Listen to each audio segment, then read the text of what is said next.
예수께서 그들에게 이르셨다. 너희가 금식하면 너희는 스스로 죄를 불러올 것이다. 너희가 기도하면 저주받을 것이다. 너희가 자선을 베풀면 너희 영을 스스로 해칠 것이다. 너희가 어느 지역에 들어가서 마을길을 걸을 때 사람들이 너희를 받아들이면 그들이 내어주는 음식을 먹고 그들 가운데 병든 사람들을 고쳐주어라. 어쨌든지 너희 입으로 들어가는 것들은 너희를 더럽히지 않는다. 오히려 너희를 더럽히는 것은 너희 입에서 나오는 것들이다. 아멘. 네. 오늘 14장은 크게 이제 두 가지 형태로 쓰여져 두 마디로 되어 있는데, 첫째 마디는 신앙생활의 핵심이다라고 말할 수 있는 단식과 기도와 자선에 대해서 말하고, 두 번째 마디에 있어서는 진정 사람을 더럽히는 것이 무엇인가를 가르치는 대목으로 먹는 것에 관련해서 얘기를 하는 겁니다. 우선 첫 번째 마디에서 예수님은 단식과 금식과 기도와 자선을 죄악을 저지르는 것이라고 금하라고 하는데, 일반적인 상식으로는 좀 이해가 되지 않는 부분들이 있죠. 기도하라, 단식하라, 그리고 자선에 힘써라 라고 하는 것이 일반 종교 현상의 보편적인 트릴터인데, 단식하지 마라, 기도하지 마라, 자선하지 마라 라는 말에 관련해서는 보통 사람들이 좀 이해하기가 어려운 부분들이 있을 거예요. 실제로 예수님은 다른 복음에서 보면 이렇게 단식하지 말라라기보다는 신약성서의 마테오복음 6장에 관련해서 이렇게 보면, 너희는 일부러 남들이 보는 앞에서 선행하는 일이 없도록 하라. 기도할 때는 이손자들처럼 하지 말라. 단식할 때는 이손자들처럼 침통한 얼굴을 하지 말라.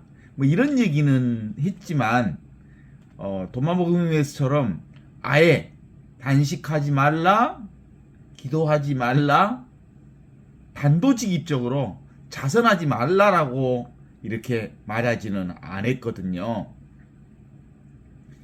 우리가 공간복음에 나오는 마테오복음을 한번 비교해 보기 위해서 한번 읽어보면 좋을 것 같은데, 마테오복음 1장 3절에 보면 너희는 남들이 보는 앞에서 선행을 하는 일이 없도록 하라. 그렇지 않으면 하늘에 계신 내 아버지께서 아무런 상을 받지 못한다. 자선을 베풀 때 이선자들이 칭찬을 받으려고 회당과 거리에서 하듯이 스스로 나팔을 불지 말라.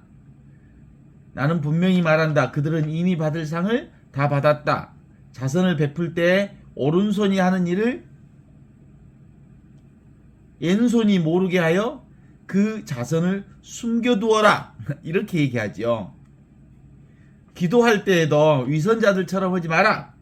그들은 남들이 보이는 회당에서 한길 모퉁이에 서서 기도하기를 좋아한다. 나는 분명히 말하지만 그들은 이미 받을 상을 다 받았다. 너희는 기도할 때 꼴방에 들어가서 문을 닫아 걸고 보이지 않는 내 아버지께 기도하라. 그러면 숨은 일도 보시는 아버지께서 다 들어주실 거다. 그리고 단식할 때 위선자들처럼 침통한 얼굴을 하지 마라. 그들은 단식한다는 것을 남에게 보이려고 얼굴에게 기색을 하고 다닌다. 나는 분명히 말한다. 그들은 이미 받을 상을 다 받았다. 단식할 때 얼굴을 씻고 머리에 기름을 발라라. 그래서 단식하는 것을 남들에게 드러내지 말고 보이지 않는 내 아버지께 보여라. 그러면 숨은 일도 보시는 아버지께서 다 갚아주실 거다. 이렇게 하시면서 예수님은 당시 유대교 신자들이 얼마나 위선적인 신앙생활을 했는가를 능히 헤아릴 수 있도록 우리에게 전해주면서 오늘의 종교도 그 예수님의 그 말씀하고는 되게 다르지 않죠. 요즘에 종교인들도 위선적인 신앙생활을 하고 있는 경우들이 종종 많으니까요. 종교 자체가 얼마나 그 깨달음을 지향하는 영성신앙이 아니고 인간의 육신의 평안을 구하는 기복신앙이기 때문에 대부분 그런다고 볼 수 있죠. 영성신앙은 깨달음을 얻기 위해서, 진리를 얻기 위해서 하는 신앙이라고 한다면, 그 우리의 몸나 육신을 위한 신앙, 구복신앙은 사실상 물질적 또는 외부적인 어떤 것을 성과를 얻기 위한 신앙이라고 말할 수 있죠. 그래서 예수님은 유대교인들을 향해서 너희는 하느님도 모르고 하느님의 사랑도 하지 않는다고 말하는 말은 바로 이런 사람들을 두고 하는 말이었죠. 그러니까 유대인들은 한 해 동안에 적지 않는 봉헌도 많이 하고, 또 율법이라고 하는 613개조의 율법을 충실히 지키면서도 실제로 송사만 일으키지 않으면 된다는 생각을 가지고 있어서, 근본적으로 예수님은 그런 율법을 지키거나 그리고 외적으로 그것을 드러내는 방법이 아닌 참나 신앙, 깨달음의 신앙, 진리를 깨닫는 신앙, 그것이 예수님의 정통 복음이라고 하는 것을 드러내어 주시는 거죠. 그래서 세상 사람들의 마음으로 보면 진리를 따르는 이들도 없고, 실제로는 대부분 다 눈에 보이는 것들을 추구하는 삶을 사는 것이지. 그런데 깨달음의 신앙이라고 하는 것은 눈에 보이지 않는 이것, 영적인 이것, 진리를 추구하는 게 진정한 의미의 신앙이라고 하는 것이 도마복음의 형태 안에서 드러나고 있는 것이거든요. 그러니까 금식하지 말라, 기도하지 말라, 자선하지 말라. 그러니까 그건 뭐예요? 행위, 인간의 행위를 통해서 신앙하는 거 아니다. 이미 주어진 하느님의 진리를 깨닫는 것이 참된 신앙이다, 이런 거예요. 이미 구원됐다는 것을 확인하는 신앙. 아버지와 내가 하느님 안에서 둘이 아닌 이 삼위일체 하느님을 통해서 온전히 구원을 살고 있고 진리를 살고 있고 하느님의 축복과 사랑을 살고 있다는 신앙이 바로 진짜 예수님의 복음 선포라고 하는 것을 도마를 통해서 우리에게 드러내주고 있는 거죠. 뭐라고 보면 될까요? 그러니까 doing, not doing, but being. 행위가 아니라 존재로서의 신앙, 이것이 예수님의 참 복음 신앙이고, 이 복음서에서 우리에게 드러내주고자 하는 거거든요. 그러니까 기본적으로 늘 있는 것, 항상 있는 것, 평생 있는 것, 늘 있는 것, 항상 있는 것, 평생 있는 게 뭐예요? 눈앞에 이것으로 살라는 거지 무슨 행위로 살라는 게 아니라는 거죠. 그냥 있는 대로, 원래 애초에 있는 대로. 그래서 행위하는 신앙이 아니라 존재하는 신앙을 드러내어 주시는 게 바로 깨달음의 신앙의 핵심이라는 점을 드러내 보여줄 수 있어요. 금식하는 것, 그것을 자기와 동일시하면 뭐예요? 너를 죄짓게 하는 거다. 금식하는 것, 금식을 누가 해? 내가 금식하고 한다고 보는 거죠. 내가 따로 있는 내가 금식하는 것, 그건 내가 행위를 함으로써 하느님께 무언가를 영향을 미치고자 하는 것, 그런 건 아니죠. 기도하는 것이 내가 기도한다고 생각하면, 기도하는 내가 따로 있다고 생각하면 그 알미 결국은 나를 죄짓게 하는 거예요. 내가 기도하는 게 아니야 사실은.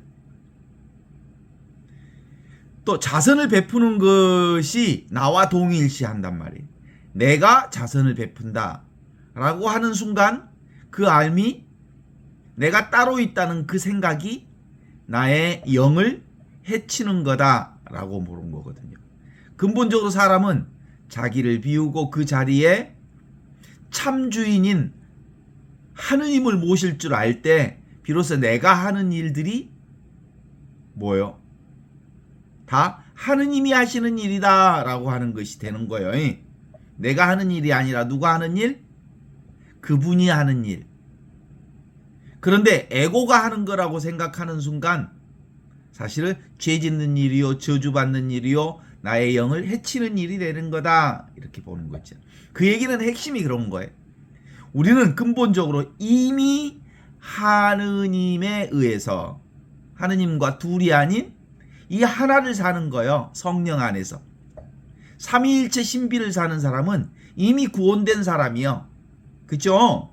삼위일체 신앙을 사는 사람들은 이미 하느님의 축복과 은혜와 은총을 사는 사람이기 때문에 은총을 위해서 무슨 어떤 것을 따로 해야 할 일이 없어. 구원받기 위해서 무엇을 따로 해야 할 그 무엇이 없어. 그래서 기본적으로 바로 무엇을 깨달아야 그게 가능하냐면 내가 하느님과 둘이 아니구나. 성령 안에 사는 사람들은 내가 하느님과 둘이 아닌 이것으로 사는구나. 그래서 하느님과 둘이 아닌 나는 원래부터 축복 가운데 사는 사람이고 원래부터 하느님의 은총 가운데 사는 사람이기 때문에 내가 따로 무엇을 해야 할 이유가 없어. 그런데 만일 금식하는 일이 있으면 그냥 금식하면 돼. 기도할 일이 있으면 그냥 기도하면 돼. 그리고 선행할 일이 있으면 그냥 선행하면 돼. 따로 선행을 해야 할 그 무엇이 없어. 선행할 기회가 생기면 하는 거고 생기지 않으면 하지 못해도 괜찮은 거고 해도 괜찮고 안 해도 괜찮은 거야. 기도를 해도 괜찮고 안 해도 괜찮은 거야. 하고 싶으면 하고 할 생각이 없으면 안 해도 되고 할 기회가 되면 정성을 다해서 하면 되는 거고. 그래서 꼭 기도를 해야 하거나 꼭 금식을 해야 하거나 꼭 자선을 해야 하는 법이 따로 있지 않다라고 하는 거죠. 근본적으로 이미 있는 이 신앙, 이미 구원된 신앙, 이미 하느님의 축복과 사랑과 은총 가운데 사는 신앙, 그러면 어때요? 불안한 마음이 없지. 이미 온전히 완성되어 있으니까. 왜 기도해? 왜 금식해? 왜 자선해? 자선을 해야 완전한 사람이고 온전한 사람이 될 것 같고, 기도를 해야 완전하고 온전한 사람이 될 것 같고, 금식을 해야 완전하고 온전한 하느님과 하나 될 것 같다라는 생각이 그 일을 하게 된다면 그것은 너의 영을 흐리는 거다 이렇게 보는 거죠. 그래서 이분법적 내 따로 있고 너 따로 있어서 내가 그 무엇을 해야 된다는 생각을 갖는 순간 그것은 이미 온전하게 하나로 되어 있는 하느님을 부정하는 신앙이다 라고 보는 거예요. 그래서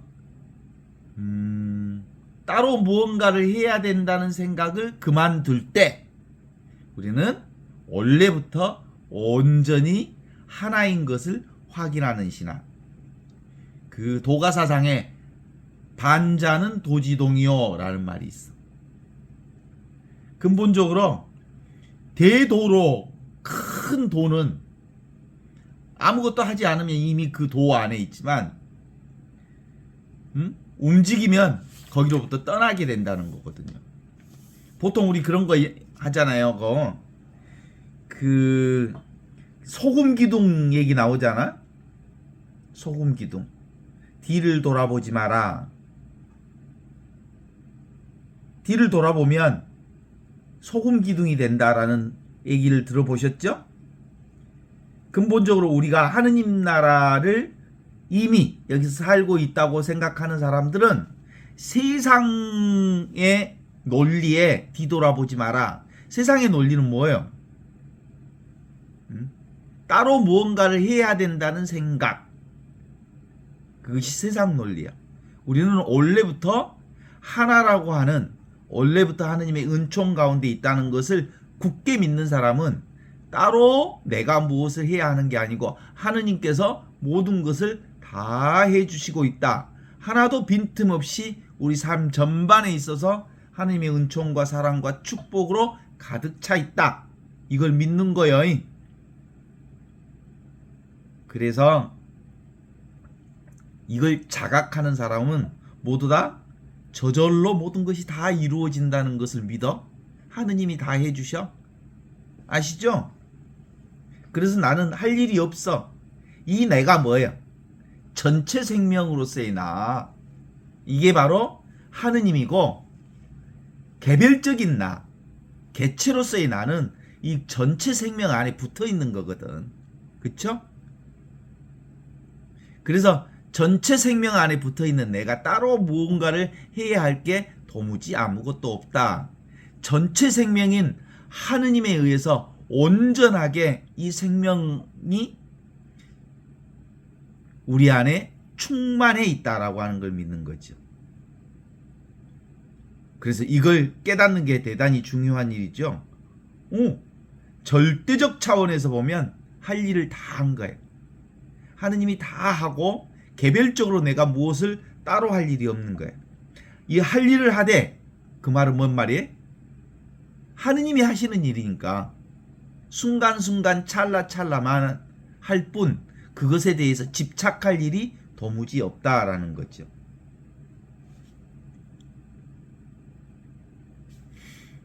비가 오고 눈이 내리고 햇빛이 쨍쨍하지만 그 허공과 같은 그 텅 비어있는 허공은 아무런 일이 없잖아요. 그런 것처럼 전체 하느님의 생명인 이 생명이 일하는 거고, 이 있음이 일하는 거고, 이 존재가 일하는 거지, 실제로는 내가 따로 일할 게 없다. 그래서 개별적인 나는 뭐예요? 순간순간 내게 할 수 있는 일을 그냥 지극정성으로 그걸 하기만 하면 돼. 그리고 그것에 대해서 집착하지 말라는 얘기거든요. 내가 할 수 있는 일은 하고 내가 할 수 없는 일은 안 하면 되는 거지. 그래 안 그래요? 그래서 편안하게 살자 이거요. 이게 참된 그리스도인들이 가야 할 길이거든요. 보통 우리가 절대적 차원에서 보면 모든 것이 다 이 하느님 안에서 평등하게 절대 생명으로 살지만 상대적 차원에서는 너무나도 다르죠. 절대 차원에서는 똑같지만 상대 차원에서는 하나입니다.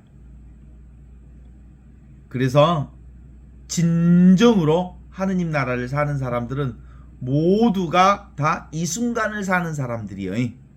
따로 시간이 없어. 그건 인간적으로 구획해낸 시간이 아닌, 우리는 카이로스적 하느님의 시간을 사는 사람들은 모두가 다 하느님 나라에서 따로 무언가를 따로 할 이유가 없어요. 현실 그대로 하느님 나라. 현실을 초월한 것은 도무지 없어. 지금 눈앞에 이렇게 드러나 있는 것이 하느님을 온전히 드러내고 있는 것이죠. 그러니까 근본적으로 우리는 현실 그대로가 진실이요, 현실 그대로가 진리라고 하는 것을 맛보면서 살아라 라는 거예요. 이게 바로 하느님 나라의 맛을 보는 거거든요.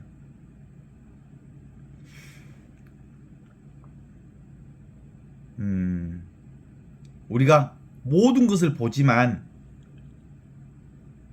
보고 있는 것은 우리가 볼 수 없으면서 자기 자신은 볼 수 없으면서 모든 것을 보는 이것으로 살잖아요.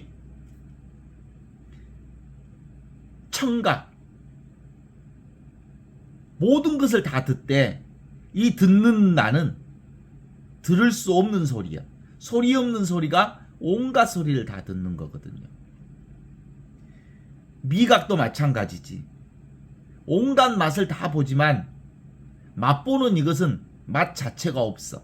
맛없는 맛이 온갖 맛을 다 봐. 무엇을 느끼고 촉각을 느끼는 것도 느낌 없는 느낌이 온갖 느낌을 다 느낀다는 거지. 이제 그런 점에서 우리가 있는 그대로 허공처럼 있는 이것을 통해서 실제로 우리가 따로 그 무엇을 할 이유가 없다. 그러니까 금식할 기회가 되면 금식해도 되고 단식해도 되죠. 그리고 내게 또 자선을 베풀 기회가 오면 자선을 베풀면 되죠. 내게 어떤 기도할 상황이 되면 정말 기도를 해도 되죠. 근데 따로 기도를 해야 된다는 강박관념을 가질 이유가 없다라는 거죠. 그래서 아무리 재주를 부릴 수 있다고 하더라도 근본적으로 모두가 다 이 무분별의 하느님을 통해서 드러나는 거예요. 온갖 세상 것들이 다 드러나도 결국은 바탕인 이 하느님을 통해서 모든 것이 다 이루어진다고 보는 거죠. 그래서 언제나 지금 이 순간 삶은 이것일 뿐이에요. 그래서 근본적으로 절대 생명, 절대 있음, 절대 존재 차원에서 상대 세상을 경험하고 상대 세상을 우리가 알아차리는 경험들을 하게 되어 있죠. 그래서 그냥 받아들이는 것, 그냥 수용하는 것, 그냥 인생을 이렇게 받아들이며 사는 것, 그것이 하느님께서 우리에게 내려주신 그것을 그대로 사는 작업들이거든요. 그래서 달라는 자에겐 아낌없이 주면 되는 거고, 달라고 하지 않는 자에게는 주지 않으면 되는 거지. 달라고 하지 않는 자에게 일부러 줄 이유도 없지. 그죠? 병든 사람도, 그리고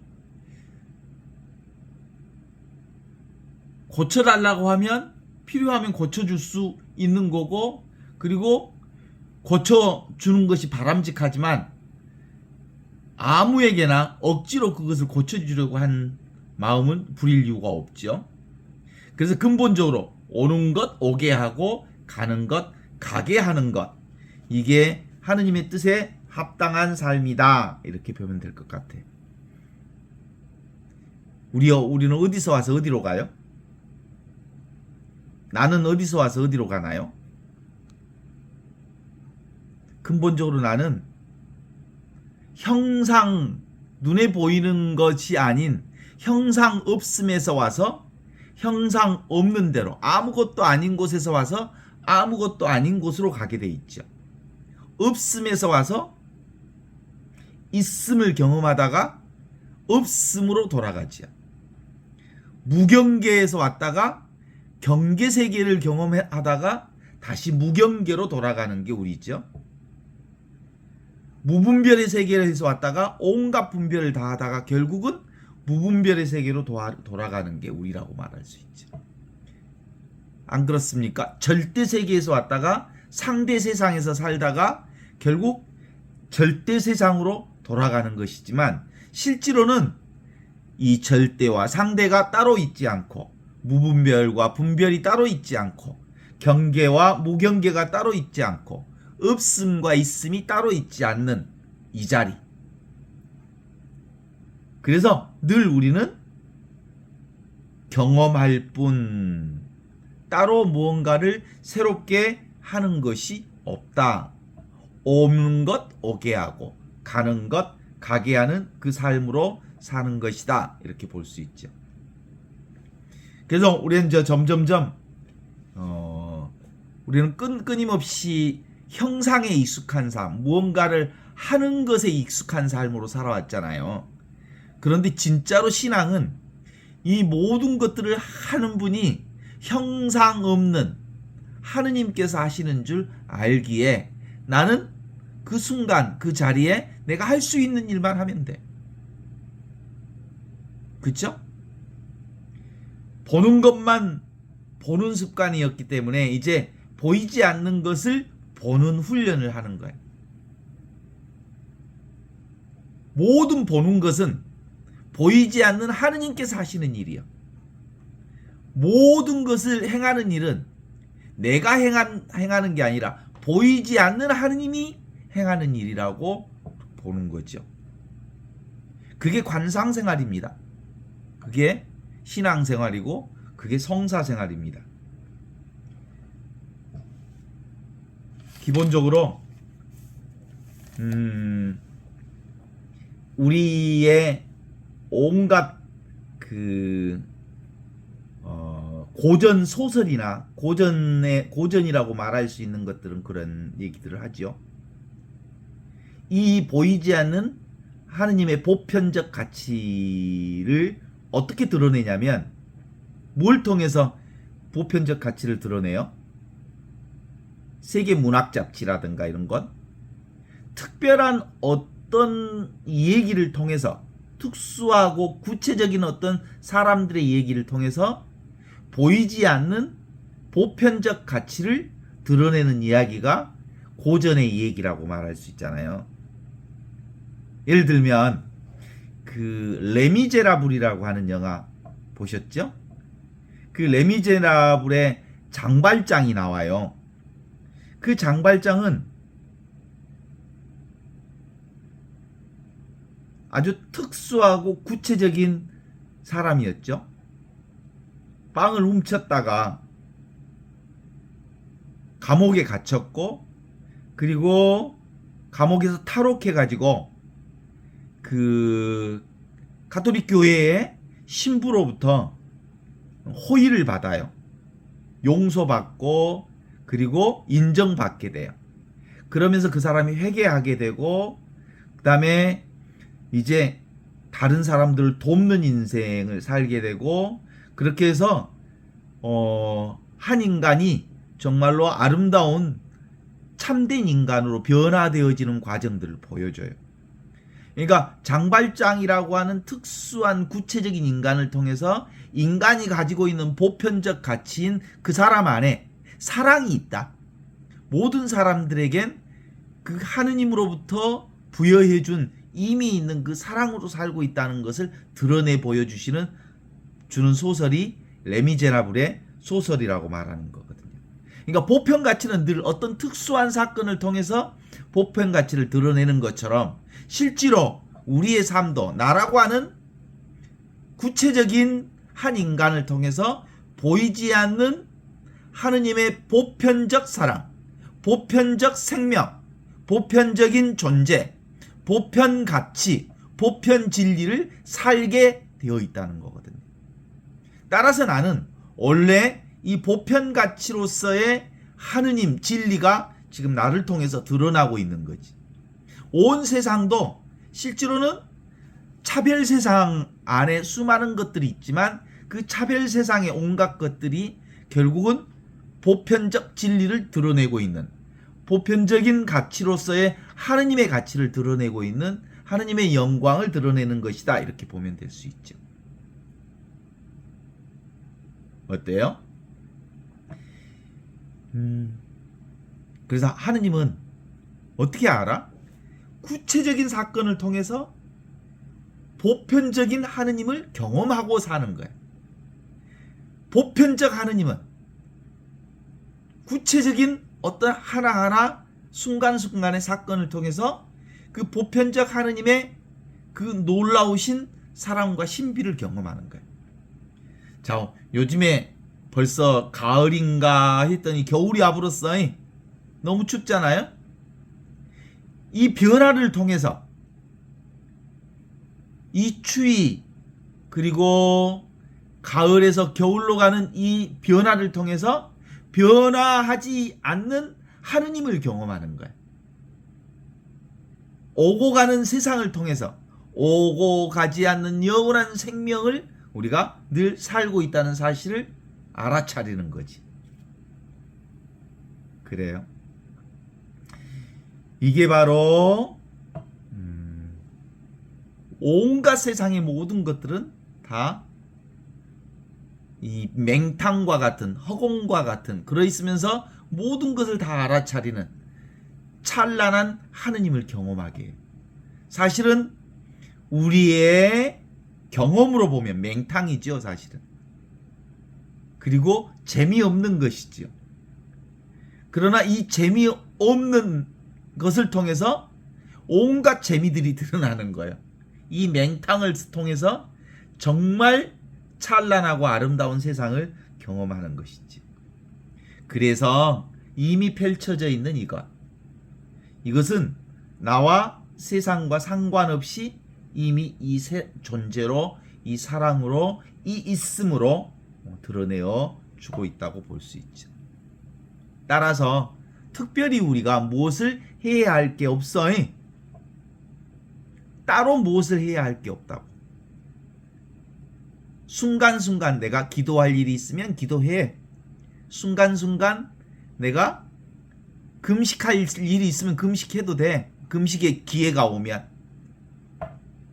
순간순간 나에게 자선을 해야 할 일이 있으면 해도 되지만 따로 내가 무엇을 해야 된다는 강박으로부터 생각으로부터 해방되어 살아라. 이런 뜻이야. 삶을 산다는 건 얼마나 아름다운 일인지 몰라요. 구체적인 사람과 사람 사이의 체온을 느끼고 그리고 봄, 여름, 가을, 겨울의 이 변화를 느끼고 무상한 이 삶의 이 무상성을 경험하는 것. 너무나도 무상하기에 너무나도 아름다운 거예요. 너무나도 변화가 신비롭기에 내가 경험하는 온갖 것들이 이토록 아름다운 거야. 그래서 근본적으로 우리의 삶이 영원하다는 것은 뭐예요? 그건 저주예요, 저주. 내 육신이 영원히 산다는 건 저주지, 저주. 그래, 안 그래? 저주받은 인간은 죽지 못하는 인간. 그 영화에 하이덴데라고 하는 영화가 있어.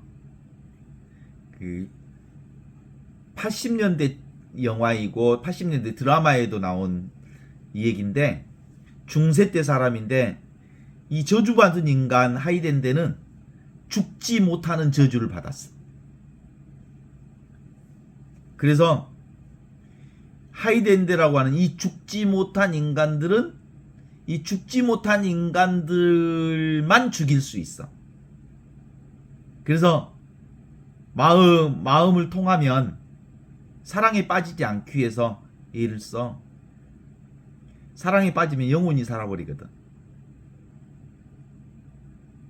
우리가 실제로 아름다운 이유는 우리의 인생이 참으로 귀한 이유는 우리의 인생이 유한하기 때문에 귀하고 아름다운 거지. 삶의 의미가 있는 거죠. 그래서 변함없는 이 느낌, 이것에 초점을 맞춰라. 그동안 우리는 변화되는 것에만 초점을 맞췄잖아요. 그렇죠? 이 변화되어지는 모든 것들은 변함없는 여기를 통해서, 이것을 통해서, 하느님을 통해서, 변함없는 나를 통해서 온갖 것들의 변화를 경험할 수 있다는 사실이거든요. 그래서 근본적으로 우리의 삶은 뭐예요? Not doing, but being. 내가 무언가를 한다는 업장을 내려놓을 때, 생각을 내려놓을 때 우리는 이미 있는 이 하느님 나라의 이 놀라운 찬란함을 경험할 수 있다. 이런 거거든요. 예수 그리스도의 복음도 바로 그런 거죠. 물고기가 물속에서 나오려고 하지 않지요? 근데 낚시꾼이 어느 순간 낚싯줄에 걸려가지고 물고기가 나오는 경우들이 있어. 그래서 이거구나. 사실은 우리가 이 깨달음을 얻는다는 거, 하느님 나라를 안다는 거, 어느 순간에 이거구나. 우리가 이걸로 살고 있었구나. 영원한 생명인 이것으로 살고 있었구나. 하느님의 생명으로 살고 있었구나. 이 개체 생명이 아니고, 그걸 알아차리는 것은 사실은 물고기가 어느 순간에 나도 모르게 낚싯줄에 낚아채 있는 것처럼 나도 모르게 이 하느님 나라의 사랑을 알아차리는 순간 그렇구나 라는 걸 알게 됩니다. 이 은총이고 축복이거든요. 하느님께서 우리를 부르신 사람은 참으로 많은데 이것에 응답하는 사람들은 많지 않다는 얘기가 그런 거거든요. 근본적으로 내가 무언가를 행위해야 내가 하느님의 사랑을 받고 하느님의 구원을 된다라고 하는 이 생각을 내려놓을 때 우리는 어느 순간 내가 이미 구원됐다는 사실을 깨닫는 이 은총을 받게 되는 거거든요. 그리스도교는 은총의 신앙이에요. 은총이란 뭐예요? 내가 하는 행위가 아니고 그분께서 나를 이끌어 주신다는 것을 알아차리는 것. 그래서 우리는 온통 우리의 삶 전반이 뭐예요? 은총 그 자체지. 이거네? 우리는 이 하느님의 사랑으로 살았네? 온통 이것으로 살았네?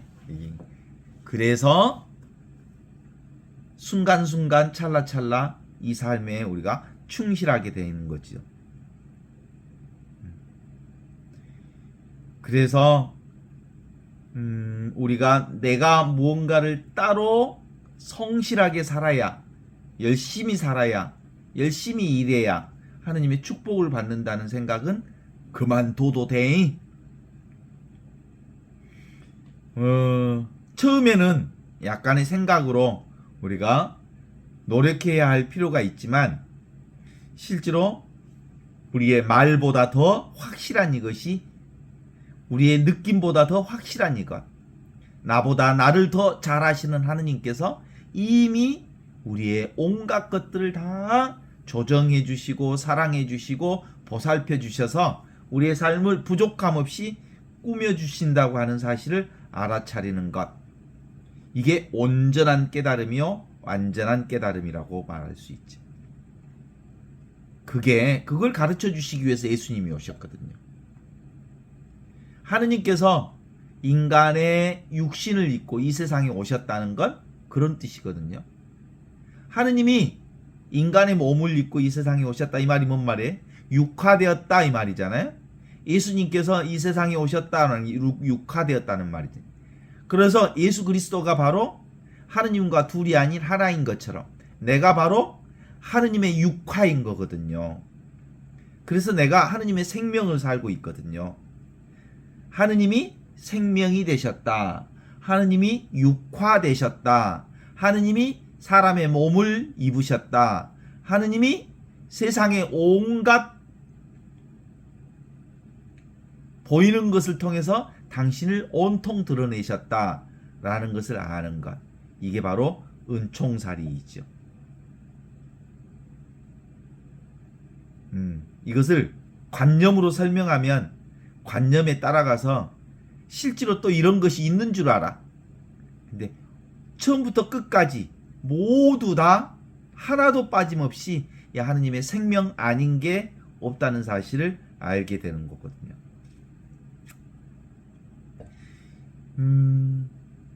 그래서 옛날에 어머니들이 바느질 할 때 이렇게 바늘들을 잃어먹으니까 바느질 저기에다가 자석을 붙여놔.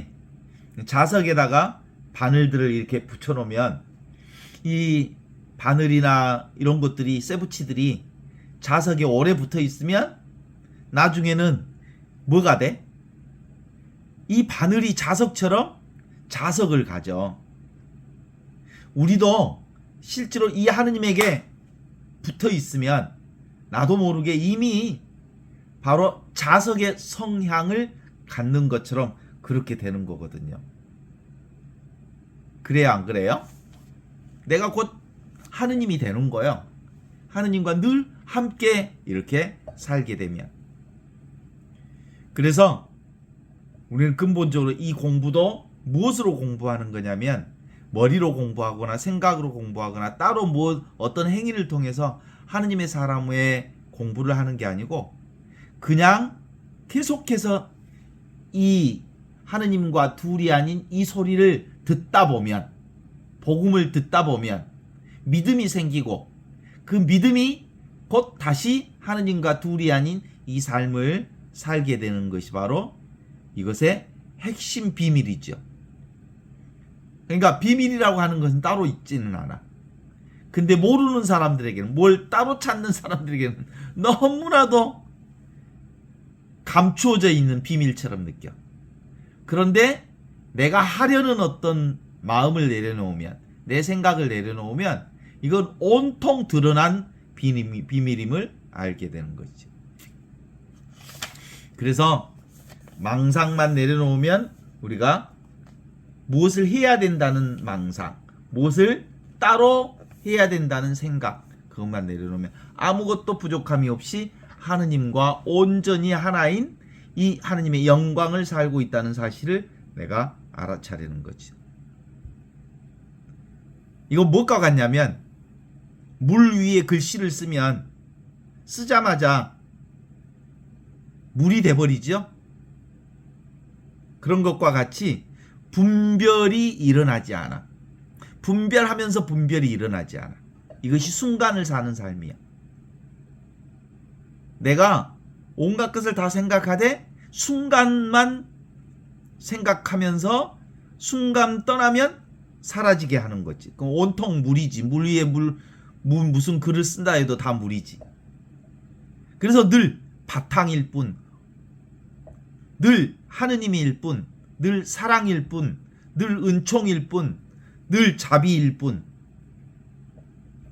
저번에 우리가 책을 읽으면서 책 위에 시냇물이 흘러가는 글귀를 보았다고 해서 그 책이 시냇물에 젖지 않아. 그런 것처럼 실제로 온갖 생각을 다 하지만 그 책은 그 쓰여진 내용에 의해서 젖지 않는다고. 그냥 그것을 드러낼 뿐이지. 우리의 삶도 역시 모두 다 뭐예요? 생각과 느낌으로 나타나는 삶으로 우리가 살고 있잖아요. 생각과 느낌은 그 순간 생각과 느낌이 일어났다 사라질 뿐. 우리의 인생은 똑같은 거야. 꿈과 같은 인생. 우리가 꿈꾸면 온갖 것들을 다 경험하지만 꿈에서 깨면 아무것도 아닌 것을 알잖아. 그런 것처럼 우리의 인생도 수없이 많은 것을 경험하지만 실제로 지나가면 아무것도 아니라는 것을 아는 그것처럼. 그래서 우리의 세상은 늘 느낌과 생각으로 경험해. 그러니까 느낌과 생각은 우리로부터 떠날 수 없는 것들인 줄 알지만 그런 것들은 늘 자각할 뿐 실제로는 헛개비와 같이 스치고 지나가는 것들이죠. 진짜로 영원히 사라지지 않는 것은 그것을 경험하는 내가 있을 뿐이다 라고 하는 것을 아는 거지. 그런데 생각과 느낌이 없다라고 하는 것을 얘기하는 것은 가당치 않는 일이죠. 생각과 느낌에 집착하지 않는다라는 뜻이지, 그러니까 생각과 느낌이 없다라는 건 아니에요. 그리고 실제로 있는 것은 뭔만 있다? 경험하는 나. 하느님과 둘이 아닌 이 경험하는 나만 영원히 있다고 하는 것들이 우리가 경험하는 이거죠. 그러니까 이것만 분명하면 단식, 그리고 기도, 그리고 자선이라고 하는 것을 따로 무엇을 해야 우리가 구원에 드는 것은 아니다라고 하는 것을 확인할 수 있죠. 너희가 어느 지역에 들어가든지 그 길을 걸을 때 사람들이 너희를 받아들이면 그들이 주는 음식을 먹고 그들 가운데 병든 사람들이 있으면 고쳐주어라. 어쨌든지 너희 입으로 들어가는 것들은 너희를 더럽히지 않는다. 오히려 너를 더럽히는 것은 너희의 입에서 나오는 것들이다. 그래서 실제로는 입에서 나오는 것이 무덤이야. 진짜 무덤은 입에서 나오는 거예요. 생각에서 나오는 거예요. 생각에서 나오는 거, 입에서 나오는 거 뭘 잡잖아. 근데 헛것을 잡고 있는 거잖아. 입으로 들어가는 것은 사람을 살리고 입에서 나오는 것은 사람을 죽인다고 그러잖아. 근본적으로 모든 느낌과 생각이 어디서 나오는 거냐면 이 자리에서 나와. 마음이라고 하는 이 자리, 눈앞에 이 자리에서. 그래서 이건 거울과 같은 거예요. 실제로 이 거울에 먼지가 끼어 있다고 하더라도 이 먼지 뭐예요? 생각과 느낌과 수많은 감정들이 끼어 있다고 하더라도 실제로 거울은 더럽혀지지 않아.